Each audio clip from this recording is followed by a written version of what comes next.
The need for creed.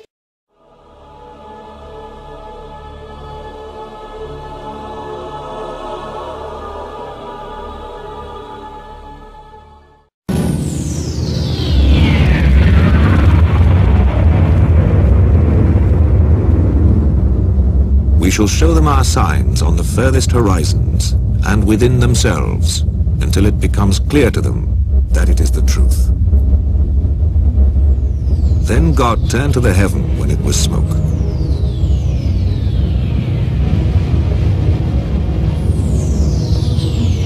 Do not the unbelievers see that the heavens and the earth were joined together? Then we split them apart into many pieces.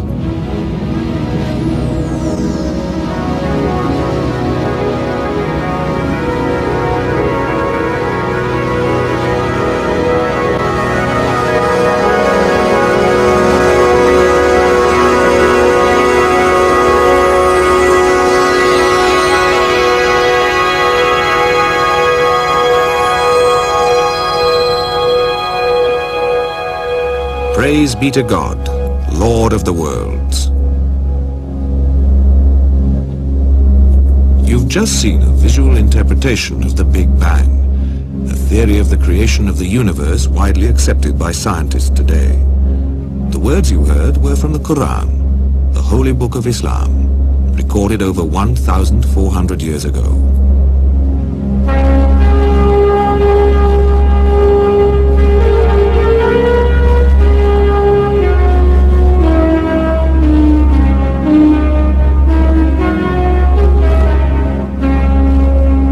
The Quran is the heart and soul of Islam. Muslims believe it to be the wisdom of God, revealed for all mankind through his prophet Muhammad. It would seem to make no sense to look for factual scientific information in a book that primarily offers spiritual and social guidance through revelation. Yet within the Quran are many verses containing descriptions of the physical world that are remarkably similar to those of modern science. These verses span a wide range of subjects, from the vast workings of the universe to minute details of life on earth. Do not the unbelievers see that the heavens and earth were joined together? Then we split them into many pieces, and we got every living thing out of water. Surah Al-Anbiya, verse 30. It is in the way the Quran approaches knowledge that it differs so much from modern science. The scientific approach is to isolate and analyze the specific, whilst the Quranic revelation always refers to the specific in relation to and as part of the whole pattern of creation. Today, science can explain many of the complex interactions which maintain the cycle of life on our planet. It's well understood how insects, animals and wind carry pollen from the stamens of one plant to the ovules of another.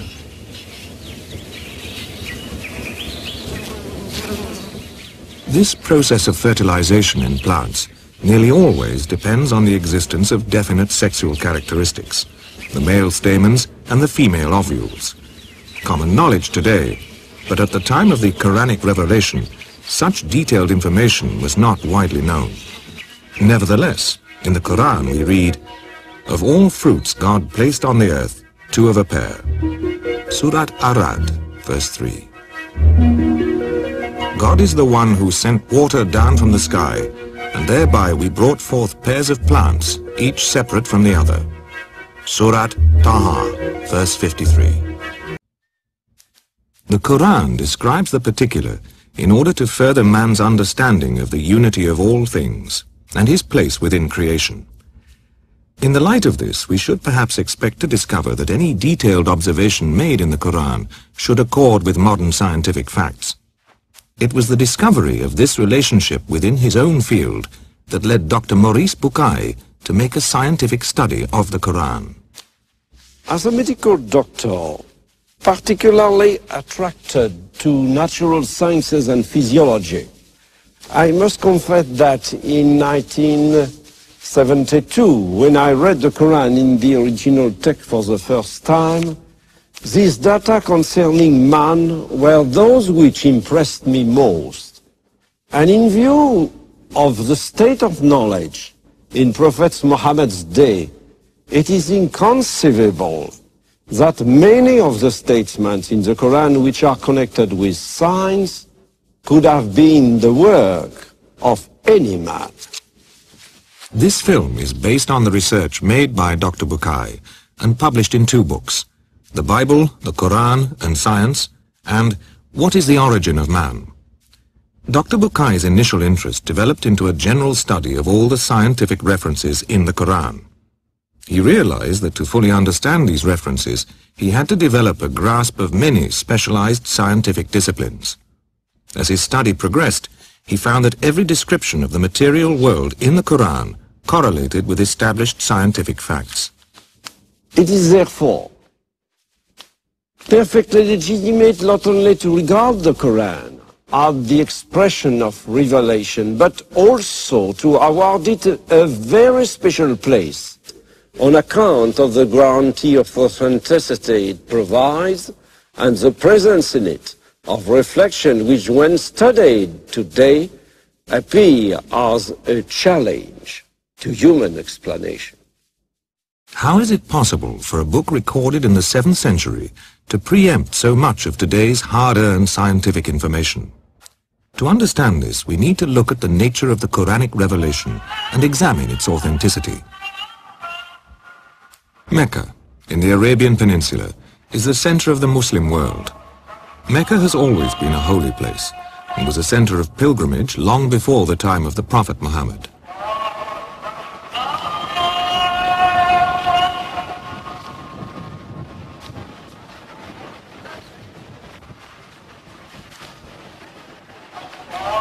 It was here that Muhammad was born and grew up to become a highly respected member of the community and successful merchant trader. It was his habit to retreat to the nearby Mountain of Light for periods of meditation and contemplation. In the cave of Hira, at the age of 42, he received his first revelation on the 6th of August in the year 610. Read, "In the name of your Lord who created man from something which clings." Read, "Your Lord is the most noble, who taught by the pen, who taught man what he did not know." Surat Al-Alaq, verses 1 to 5. The revelations continued over a period of more than 20 years, up to the death of the Prophet in the year 632. The Prophet, being unable to read or write, called upon his literate companions and dictated to them, and so supervised the transcription and proper recording of the revelations. These fragments were later assembled as the Quran. Altogether, there are 114 surahs, or chapters, composed of more than 6,000 verses. Within 15 years of the Prophet's death, a final Quran had been compiled and authenticated by the Prophet's companions, who had been present with him throughout the revelations. This was achieved during the Caliphate of Uthman, at the town of Medina, where the Prophet is buried. When Muhammad brought his message to Mecca, many of the people turned against him, and he was forced to flee with his followers.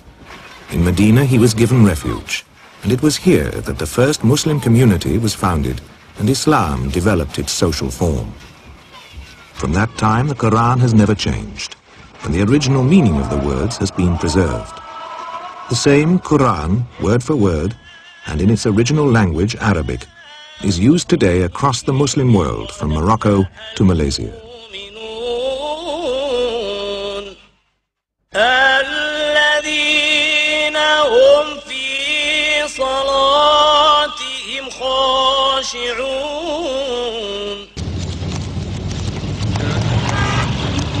For the Muslim, the Quran is the book of wisdom, which guides every aspect of man's existence. Not only the individual's inner spiritual development, but also his outward behavior and the social life of the community. The form which governs all Islamic life is apparent in both the complex urban society of a city like Lahore in Pakistan and in the traditional village community.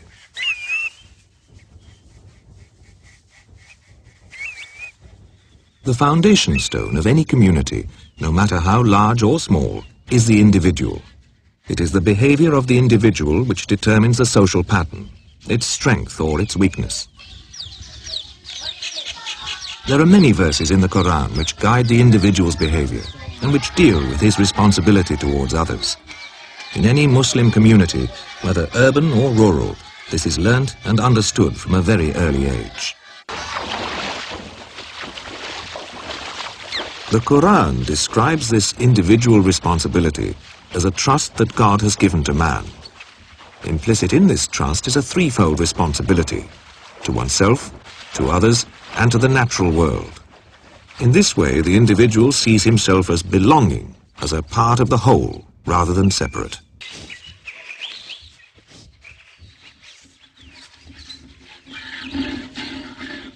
Through the reading of the Quran, even the most routine aspects of daily life are given meaning.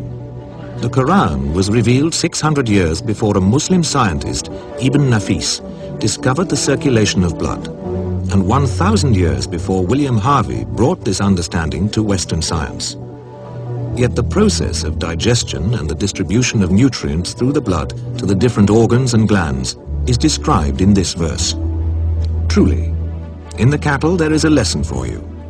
We give you to drink from what is inside their bodies, coming from a conjunction between the contents of the intestine and the blood, a milk pure and pleasant to drink.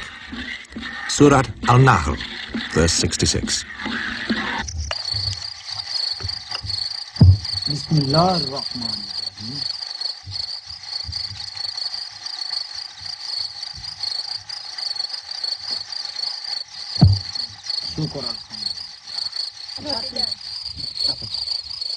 By accepting responsibility for his life, the individual becomes strong. From his sense of identity and belonging grows the strength of the village community, and from this, the strength of the larger community of the world.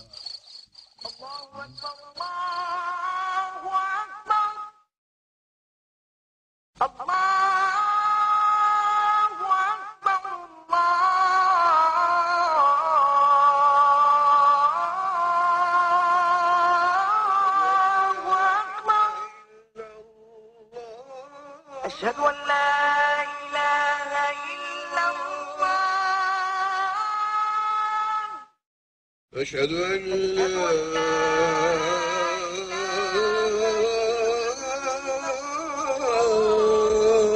إله إلا الله.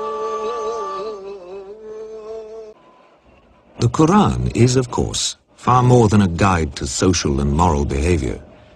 The acceptance of revelation essentially means believing in God the Creator. It also means believing in His prophets. For the Quran is quite literally regarded as the Word of God. It's well known that a Muslim prays 5 times a day, but less often understood that his prayer shouldn't end as he leaves the mosque, but should be carried with him, coloring the awareness with which he undertakes all his daily activities, no matter how mundane they might appear to be. In this way, he attempts to maintain a perspective on his mortality and to live in the world, but not be of it. Today, there are more than 1 billion Muslims in the world, living in many different countries, divided by language, culture, and politics, but joined together through their common belief in God and the teachings of the Quran.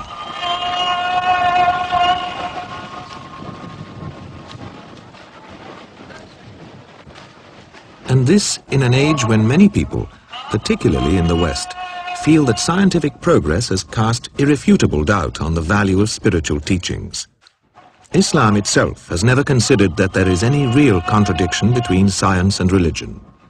The late Professor Ismail Faruqi was a highly respected authority on Islamic studies. To be a Muslim is to be a scientist, because you cannot be a Muslim if you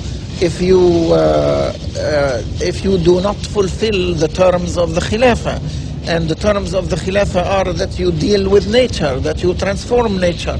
Nature within you and nature in other human beings, and nature outside, the trees, the mountains, the rivers, and everything. The whole of creation. So you've got to study nature in order to know its laws, its secrets, as it were, in order to deal with it and transform it. Also, another reason, nature is the creation of God. And God subhanahu wa ta'ala, Allah subhanahu wa ta'ala has planted in nature His sunan, His patterns. And therefore, to discover the patterns of nature is to discover the sunan of Allah, and therefore to glorify Allah. And so there are these two reasons why every Muslim must be a scientist. And this is why the Muslims have done wonders in science. Therefore, the Muslim goes to nature not because nature is an enemy, like, for instance, the Greeks did. The Muslim goes to study nature not because there is a jinni in nature which he is trying to master or to subdue. Not at all. The Muslim goes to nature because nature is a gift from Allah, which Allah has made musakhar, that is to say, subservient to man, in order that man may live and may fulfill the commandments of Allah. By observing nature, man has always learnt to adapt it to his needs. Ancient irrigation systems are a perfect example of man turning observation into practical knowledge. It isn't necessary to have a scientist's understanding of nature to develop such basic technology.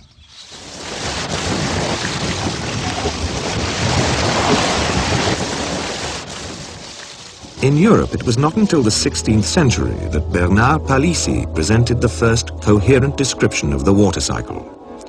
He described how water evaporates from the oceans and cools to form clouds. The clouds move inland, where they rise, condense, and fall as rain. The rain gathers in lakes and streams and flows back to the oceans in a continuous cycle. This picture is familiar to us today, but at the time of the Prophet, the prevalent ideas owed more to myth and speculation than to observed fact. In the 7th century BC, Thales of Miletus believed that surface spray from the oceans was picked up by the winds and carried inland to fall as rain. It was thought that the water returned to the ocean through a great abyss, which Plato called the Tartarus. Whereas Aristotle imagined that water vapor from the soil condensed in cool mountain caverns and formed underground lakes that fed springs.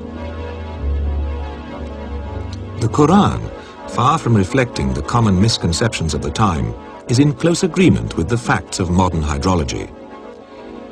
Have you not seen that God makes the clouds move gently, then joins them together, then makes them a heap?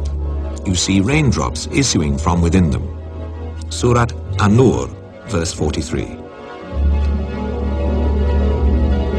It is God who sends the winds, and they raise the clouds. Then he spreads them in the sky as he wills, breaking them into fragments until you see raindrops falling from within them. Then when he has made them reach those of his servants he wills, see how they rejoice. Even though before they received the rain, they were dumb with despair. Surat Ar-Rum, verse 48. Science is the study of the material world and of the way in which the processes of nature work. Spiritual teachings, as in the Quranic revelation, present an overview. Have you not seen that God sent water down from the sky and led it through sources in the ground? Then he caused sown fields of different colors to grow. Surat Az-Zumar, verse 21. And among his signs, he shows you the lightning by way both of fear and hope. And he sends down rain from the sky, and with it gives life to the earth after it is dead. Truly in that are signs for those who are wise. Surat Ar-Rum, verse 24. The Quran asks man to look for signs within himself and on the horizons. To attain understanding, a man must use his eyes, his mind, and his heart.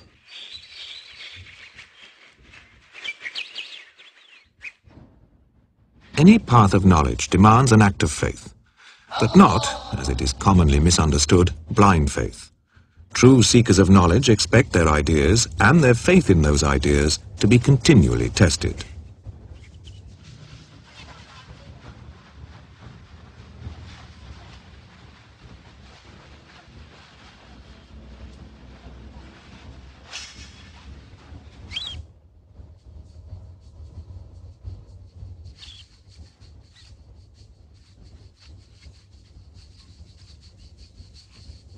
In the short history of modern science, many ideas and concepts have been presented only to be discarded as new evidence points to a different truth.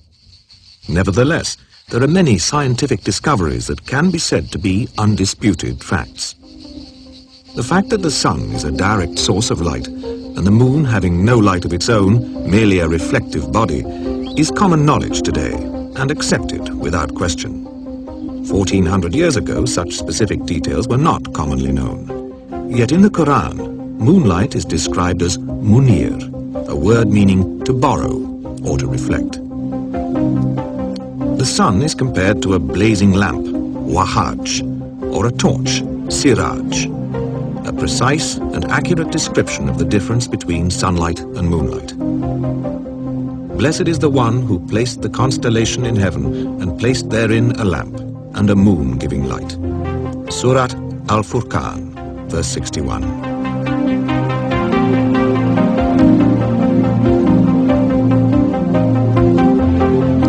For a long time, European philosophers and scientists believed that the Earth stood still at the center of the universe, and every other planetary body, including the sun, moved around it. In the West, this theory of geocentrism went unchallenged from the time of Ptolemy in the 2nd century BC right through until the 16th century, when Copernicus asserted that it is the Earth which moves around the sun.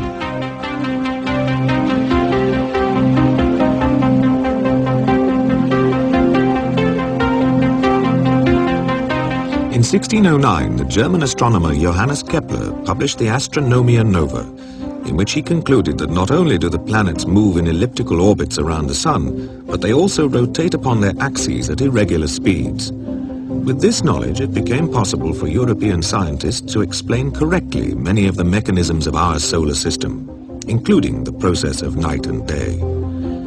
In describing the sequence of night and day, the Quran uses the Arabic verb kawara, which tells how the night winds or coils itself about the day and the day about the night, an image which fits perfectly with a cycle of night and day produced by the turning of the earth upon its axis. He makes the night enfold the day and the day enfold the night.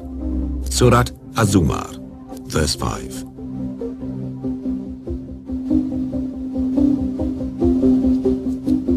It is he who created the night and day and the sun and moon, all the celestial bodies traveling in an orbit, each with its own motion. Surat Al-Anbiya, verse 33.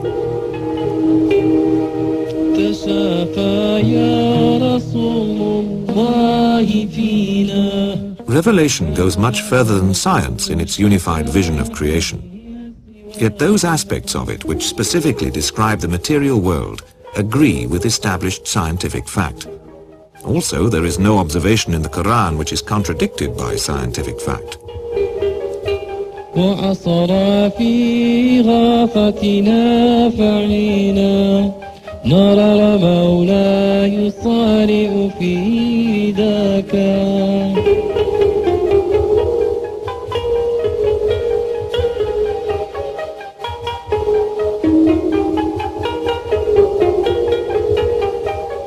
عليك صلاتها بين كلهن وعليك كلهما وما أنا ولا كان.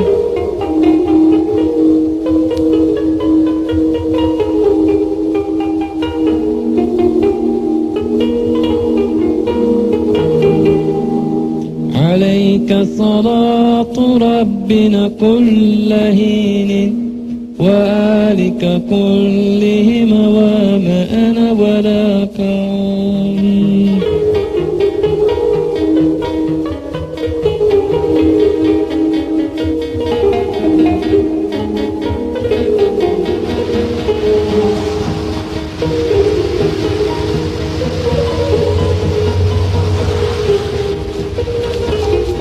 There is no genuine quarrel between the religious search for wisdom and the scientific search for truth. It is dogmatism that creates this illusory schism. Religious dogmatism leads to the denial of much genuine scientific discovery. Scientific dogmatism often arises through an inability to distinguish between fact and theory. Nowhere does this become more apparent than in the controversy surrounding the theory of evolution. For most of us, the concept of evolution conjures up the name Charles Darwin. Now, here's Charles Darwin, and we want to remember him because he's the first person to think of a convincing mechanism to explain how evolution might have occurred. He called this mechanism natural selection, and he described it in his book. Who remembers the name of his book? He wrote a book called The Origin of Species. Right. He sailed in the Pacific to a group of islands called the Galapagos on his ship. Does anyone remember?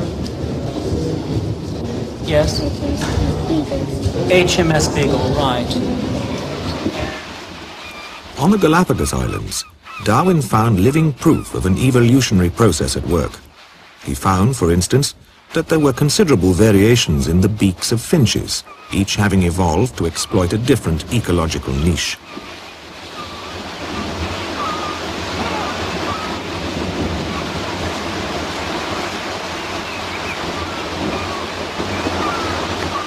But the variations all occurred within the same species. Darwin was unable to find any evidence to support his theory that one species could evolve into another. He expressed his misgivings in a letter written to Thomas Thornton in 1861. But I believe in natural selection, not because I can prove in any single case that it has changed one species into another, but because it groups and explains well, as it seems to me, a host of facts in classification, embryology, morphology, rudimentary organs, geological succession and distribution. Some apes. Which one is some apes? Despite his misgivings, Darwin's work had such a powerful impact that it has colored most scientific research on the subject since. The popular image of evolution, that mankind evolved from apes, has been so widely embraced that it is now taught as being fact rather than theory. More than a century of scientific research has failed to prove this theory. For a long time, the major line of research was paleontology, the study of fossils. Here, very limited and random evidence has fed an almost unlimited amount of speculation. In 1971, Professor Grasset, who held the chair of evolutionary studies at the Sorbonne University in Paris for 30 years, wrote, "In the history of the primates, we must be careful not to take at face value the reconstructions of our ancestors based on a few scanty vestiges that were put forward in all seriousness by highly imaginative paleontologists. This explains why genealogical trees of man are quickly devised and just as quickly discarded. The most recent works on the subject appear to be fairly mediocre, even though they concern new and interesting discoveries. The researchers engaged in these studies have neither the knowledge or the good sense to interpret the discoveries correctly. The famous Piltdown Man hoax demonstrates the single-minded approach of paleontologists in seeking this speculative missing link. We created man according to the best organizational plan. Surat Atin, verse 4. In truth, we created them and strengthened all of them, and when we willed, we replaced them completely by people who were of the same kind. Surat Al-Insan, verse 28. Once again, the overview of the Quran and the facts discovered by research seem to match. But here the similarity stops. The Quran does not agree with the theories and speculations of the paleontologists. The latest support for the theory of evolution of species comes through molecular biology, in particular from the study of chromosomes and the genetic code.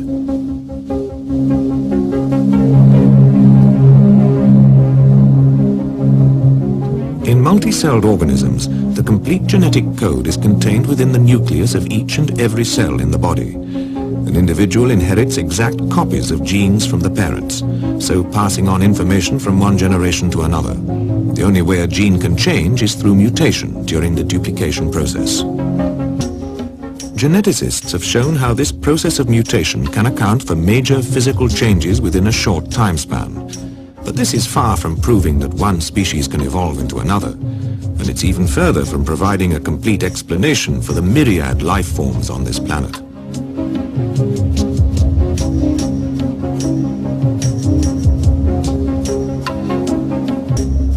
For multicelled organisms to change their nature and function, many different features have to evolve together.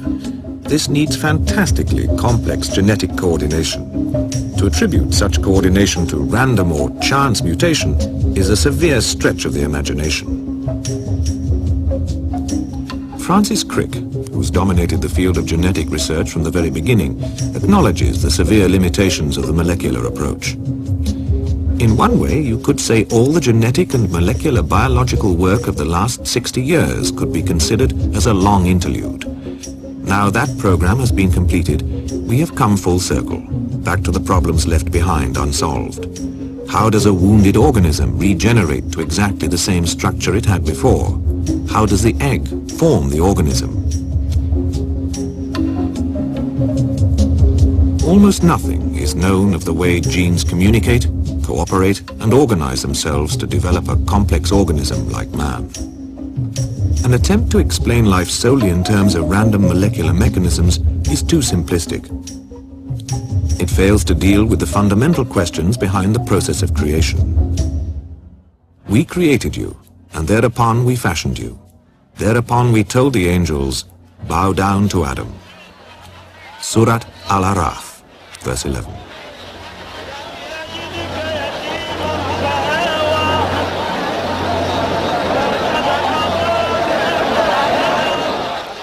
The spiritual concept behind the creation of man from clay or earth is well known. Science has shown how there is also a physical reality in this statement.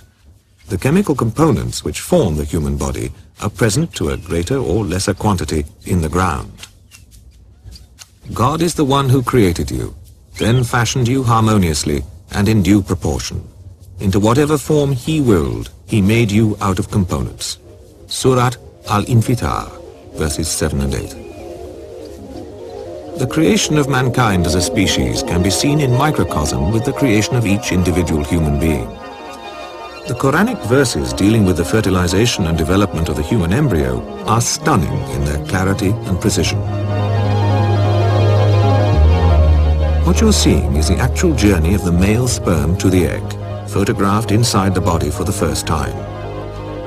God fashioned the two of a pair, the male and female, from a small quantity of sperm when it is poured out.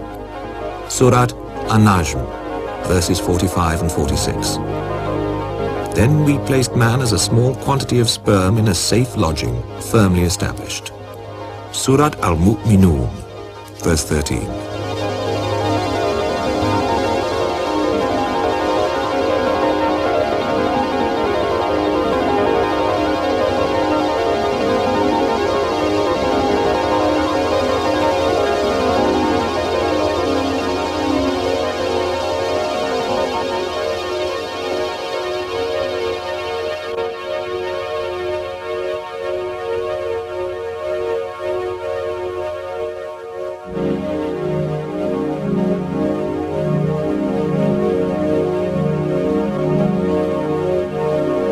Once fertilized, the egg moves to the womb, where it throws out villocytes, using them to cling to the wall of the uterus and to draw nourishment. Read, "In the name of your Lord who fashioned man from something which clings." Surat Al-Alaq, verses 1 and 2. We fashioned the thing which clings into a chewed lump of flesh, and we fashioned the chewed lump of flesh into bones, and we clothed the bones with intact flesh. Surat Al-Mu'minun, verse 14. As the embryo grows, it passes through stages where many of its parts are out of proportion. We fashioned you into something which clings, into a lump of flesh in proportion and out of proportion. Surat Al-Hajj, verse 5.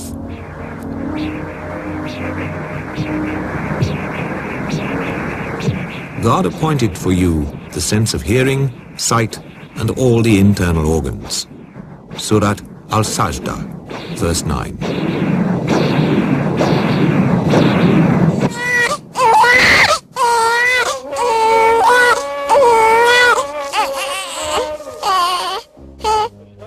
Today, we are born into an age of great scientific accomplishment.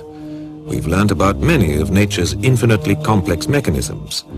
When we think about the remarkable organization presiding over the birth and maintenance of life, it becomes less and less possible to consider it as the result of chance.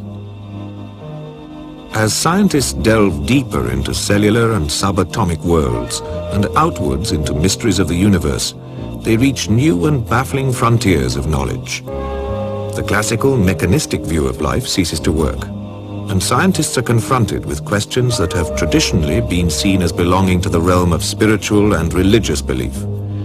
It is certain that science, being a relative form of knowledge, will never be able to answer these questions.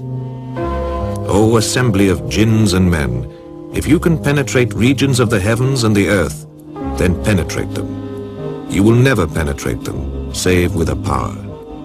Surat Ar-Rahman, verse 33. The realization that life can only be truly understood in terms of its interrelatedness and interdependence is the starting point of all religious and spiritual knowledge. The Quranic revelation is the most recent in a long tradition of revealed wisdom. It presents an overview within which all other ways of seeking knowledge, including science, can be guided towards a fuller, more complete understanding. The world is already seeing and suffering from the consequences of the lack of this unified vision.